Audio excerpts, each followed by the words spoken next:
What's up, guys? It's Mitch or Deity, and today we're going to be talking about Ascension 3 and how to get there as fast as possible on all your characters. So as you start getting into the end game, getting to Chapter 8, getting to higher levels of Spire, you're going to want to Ascension 3 all your characters as fast as you possibly can. So with doing that, it's very simple, honestly. So I have already Ascended 3 my Michael. My Michael is finished now. All I have to do is level it up. He has dual element, but they're both electric. I guess that just means maybe they get bonus damage on electric tiles. I don't really understand that. If anyone knows what this means, it's thunder element. So if anyone knows what this means, I'd appreciate it. Whenever units are both the same element, they get a bonus or get nothing. I don't know. But overall, Michael being Ascension 3, it took me quite a bit of resources. It gets harder and harder, but once you get to this point, then it just becomes just a daily grind, obviously, to get there. But with this, the last Ascension gives some pretty crazy skills overall. If I could get 4 more copies of Michael, it would be a god, because this uses a chain combo once after location after teleporting. So with this, if he was Ascended 4, getting preemptive strike on his teleport, he could probably one-shot the 814 boss just immediately. Turn 1, just teleport through, get max hits, and then chain combo, and it's going to be dead immediately. And hopefully I'll be able to show that one day, but I can't wait to try to pull Michael copies. It just doesn't make any sense. So next up, I'm working on Granru, though. I have pulled 3 Granru, so this one's actually doable. But looking at this, the Ascension materials are going to be 1 2-star Ascension material, and then we're going to have these.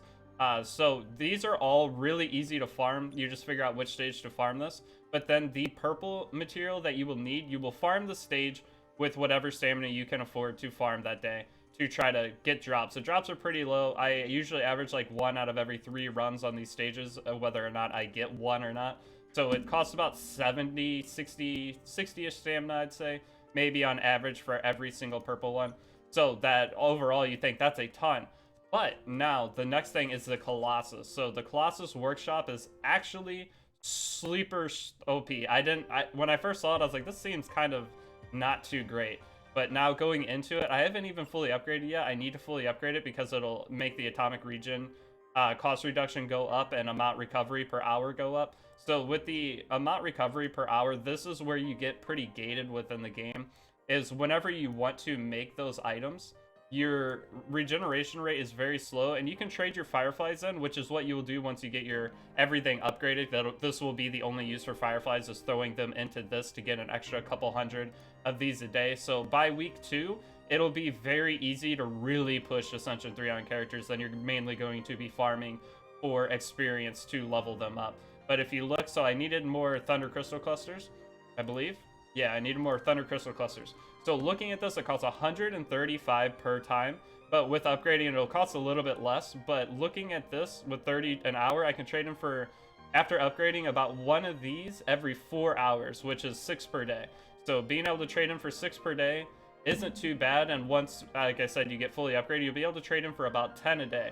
So being able to do that, you're going to eventually start A3ing all your characters very, very quickly, because you will just have a bunch of these leftover resources for farming as well.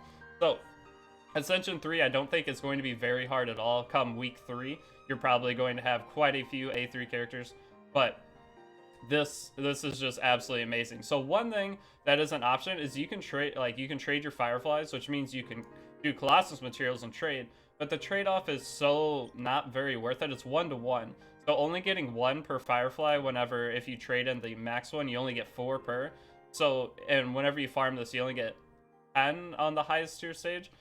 And then overall, if you traded all in for fireflies, putting 30 stamina into the last stage that drops the Colossus patches, you're really not getting much value at all. You're getting like half of one. So it's better to farm the stages than to try to trade in fireflies through this conversion system. So once you get your Colossus upgraded, I wouldn't even farm the Colossus patches whatsoever. That's at least my opinion. Maybe if you guys have done math and know differently, let me know down below.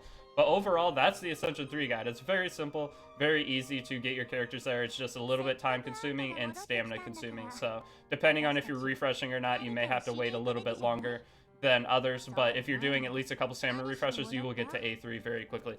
But that's going to be it for the video. It's a quick one. Thank you guys for watching. If you're new to the channel, if you could subscribe. I'm going to be uploading some Spire content later today, showcasing that A3 Michael, which will be pretty cool.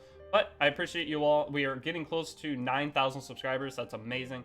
But that's all I got. Thank you guys for watching, and I will see you all in the next video. Peace out.